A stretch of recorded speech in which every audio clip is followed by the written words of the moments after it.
November 22nd, Michael Vaughn with Brian Acker. Brian, I haven't seen you for about a month, but here's the question I have for you. Why are the funds doing so well when the economy is so flat? As I've been saying, what our system is all about is buying dips and selling rallies. So I think we're in this economy for quite some time, and with the volatility in the market, it's giving us opportunities in large cap stocks to buy the dips when everyone gets pessimistic on them and sell when it gets euphoric or closer to our model price. So really it's trading, it's sticking to our discipline, make sure we're every month rebalancing our portfolio, and we've had considerable wins during the year. In the US there was King Pharma that we've held for quite some time. We made, 40, almost 60% on that one. So we've had takeovers with selected names, and I think it's the strength of the system in this particular market that's the reason why we're outperforming. Well, your funds always do well when the economy is growing, and not so well when they're not growing. But the economy is growing. Even a percent or two seems to give you the environment in which to, as you say, block and tackle. I think our funds do well in an up market. I think our funds do very, very well in a sideways market. What we've demonstrated is our funds don't do well is when we have a financial crisis. Because people bail on the blue chips. They bail on the blue chips for one reason or another. There's a liquidity issue, and I think they sell top quality stocks to meet that liquidity need.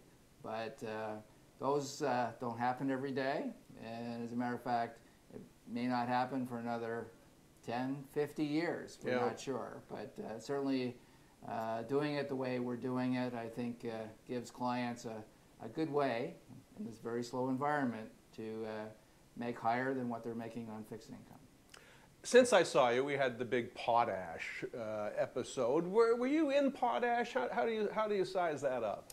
Potash was always expensive to us, but I guess our stock that we've had all along is Agrium.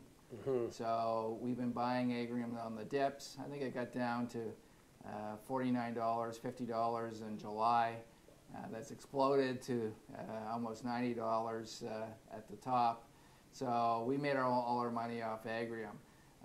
Potash here at 140 something, I think is one of the biggest shorts on the board. We don't short, but you wouldn't find me in that stock ever. Why? Let's look at the model price. Even at these earnings estimates, which are quite high, our model price is still only $108 Canadian.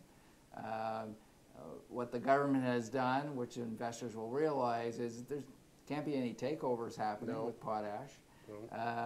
So if we do have a correction on the world economy, we have China rising reserve rates on a constant basis. They want to slow down their economy. Inflation's heating up there. So if we have another commodity scare like we did certainly in the summer in July, look for Potash to come way back. So, well, you're saying that Stephen Harper might have done a favor for his Saskatchewan MPs, but not for investors. Not for investors. There's no way this thing's going to get taken over. And when you're in the, let's say, $70 or $80 range with Potash, and you bought it at this level, there's no savior. No. There's no savior coming. So. Well, speaking of saviors, us taxpayers were the saviors of General Motors. General Motors got the IP out the door at a price I didn't expect. How did you size that up, and were you in on it?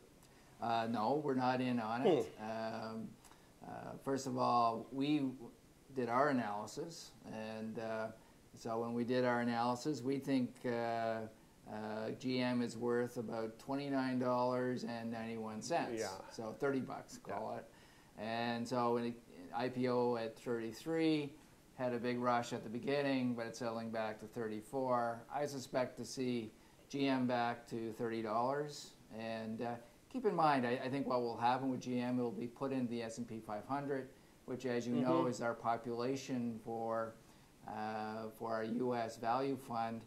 So wouldn't look, in terms of being investors in GM until, there's actually a 40% discount or more on GM to get it into our fund, because that's where we're picking up certainly our stock picks in the last couple of years, if not the last 4 or 5. So GM has to go down a long way in order for us to get it into our portfolios, and I think it's expensive now. Now, just as a little sidebar, they made $1.40 in the first 6 months.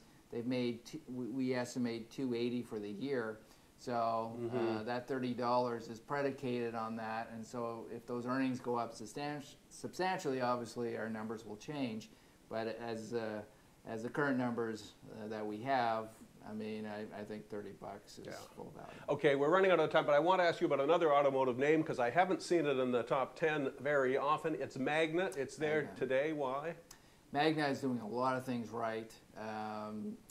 They in that conversion of the voting stock to the non-voting, or all the stock is voting. Buying out Frank Stronach for about $1 billion. Wonderful. That takes that leg off it. And there always has been value in Magna. That's a name that has perpetual value, but we needed to get rid of those voting shares. They have done that. Also, what they have done is actually had a stock split recently. Yes. That's very, very bullish, and certainly in our work and our math. And their earnings estimates are going up. So here it is at $49 today. We have a model price of $58 actually, and very cheap in relation to this balance sheet. So Magna is, we've made a lot of money off Magna and continue to like it. Brian, thanks for your time today. I'll be in to see you early in December. Great to see you again, Mike.